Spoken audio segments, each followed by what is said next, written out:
Melchizedek, the king of Salem, is an intriguing yet somewhat mysterious figure in the Bible, mentioned only a few times but with profound significance.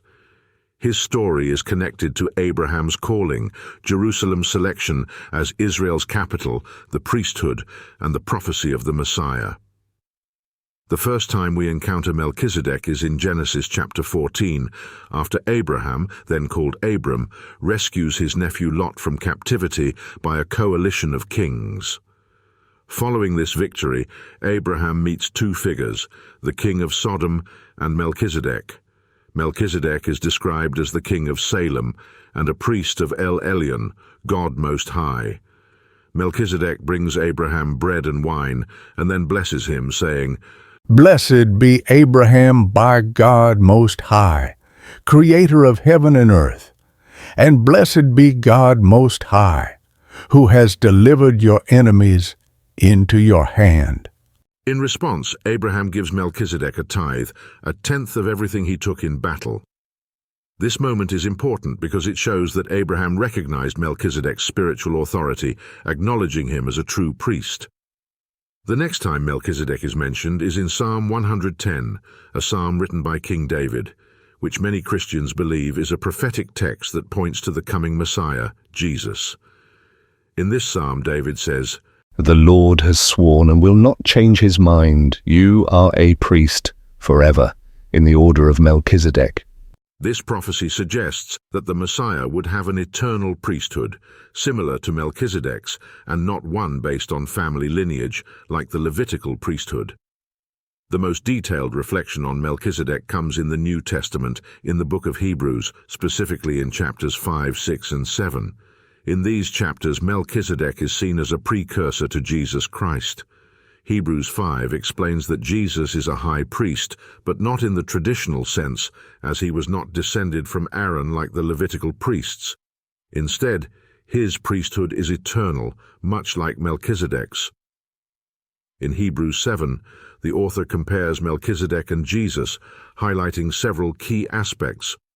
First, Melchizedek's genealogy and death are not recorded, which gives the impression of a figure who is timeless, without beginning or end. Jesus is described as a priest forever in the order of Melchizedek. This shows that Jesus' priesthood is eternal, surpassing the temporal and imperfect priesthood of the Old Covenant. Also, the fact that Abraham gave a tithe to Melchizedek and received his blessing suggests that Melchizedek's priesthood was even greater than that of the Levites, who were descendants of Abraham.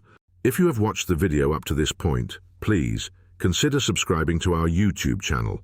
Like and share the video with your friends. We would also like to know your thoughts in the comment section. Continuing with our story, what makes Melchizedek even more unique is that he was both a king and a priest. In ancient Israel, kings came from the tribe of Judah, and priests came from the tribe of Levi. But Melchizedek and Jesus were exceptions to this rule. For Christians, Melchizedek is a foreshadowing of Christ. His dual role as both king and priest is a precursor to Jesus, whose priesthood is not based on human lineage or law, but on divine appointment. Jewish tradition offers a rich array of interpretations and commentaries on Melchizedek's identity. While the Bible itself does not explicitly link Melchizedek with Shem, Noah's son, some ancient Jewish writings suggest this connection. According to the genealogies in Genesis, Shem lived for 600 years, meaning his life overlapped significantly with Abraham's. Shem was a righteous man who survived the flood and carried on the true worship of God after it. Some Jewish texts, including the Talmud, suggest that Shem even became a priest of God after the flood. Being a righteous man who survived God's judgment, Shem indeed made a fitting candidate to serve as priest. These texts imply that Melchizedek was in actual fact the righteous man Shem, serving in his role as priest of God. In Genesis, Melchizedek is introduced as the king of Salem and a priest of God Most High. The name Salem, as interpreted by Jewish commentators like Rashi, is an ancient reference to Jerusalem, an association that is widely accepted in Jewish tradition. These commentators, including the Midrash, suggest that Melchizedek was not only a king, but a key spiritual leader of the region, and on the basis of their common denominator as priests and righteous leaders, they identify him as Shem, the son of Noah. According to these traditions, Shem also passed on his priestly office to subsequent generations. The name Melchizedek itself is deeply significant, meaning king of righteousness in Hebrew. It is composed of the words Melech, meaning king, and Tzedek, meaning righteousness, which not only highlight his role as a ruler, but also emphasize his steadfast commitment to righteousness before God. This title, according to tradition, would have been bestowed upon Shem, who, as a priestly figure, held both the kingship of Salem and the priesthood, embodying righteousness and representing God's holiness to the people. Jewish theology and Midrash offer intriguing observations that suggest that Melchizedek, or Shem, played a pivotal role in Abraham's early spiritual journey, potentially guiding him toward his calling by God long before his departure from Ur. According to these traditions, Abraham was not just called by God out of the blue, he was already a seeker of the one true God, even before the divine command to leave his homeland.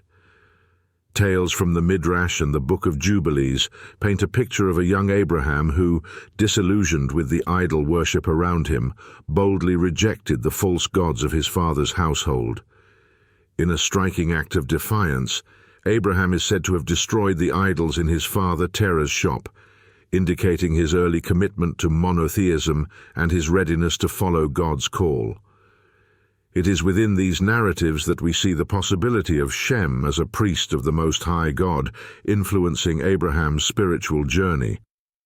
Melchizedek, as a priest who upheld the ancient knowledge of God, would have been one of the few individuals in the ancient world who could guide Abraham toward the worship of the one true God, helping to prepare him for the divine calling that would later come. When Abraham encounters Melchizedek in Genesis chapter 14, the priest-king blesses Abraham and offers a meal of bread and wine. This encounter is seen by Jewish commentators as not just a meeting between two men, but as symbolic of a spiritual exchange. Melchizedek's blessing of Abraham represents the passing on of spiritual authority and wisdom. By giving a tithe, Abraham acknowledges the authority of Melchizedek's priesthood. This act of tithing could also be seen as a recognition of Melchizedek's role in Abraham's own calling and his spiritual mentorship under Melchizedek. The relationship between Abraham and Melchizedek also points toward the future significance of Jerusalem as a city of righteousness and divine authority. Melchizedek's king priesthood in Salem gives the impression that Jerusalem was already associated with righteousness, divine worship, and kingship long before it became the capital of Israel. Melchizedek himself foreshadows the unique role that Jerusalem would play in the future theocratic nature of Israel.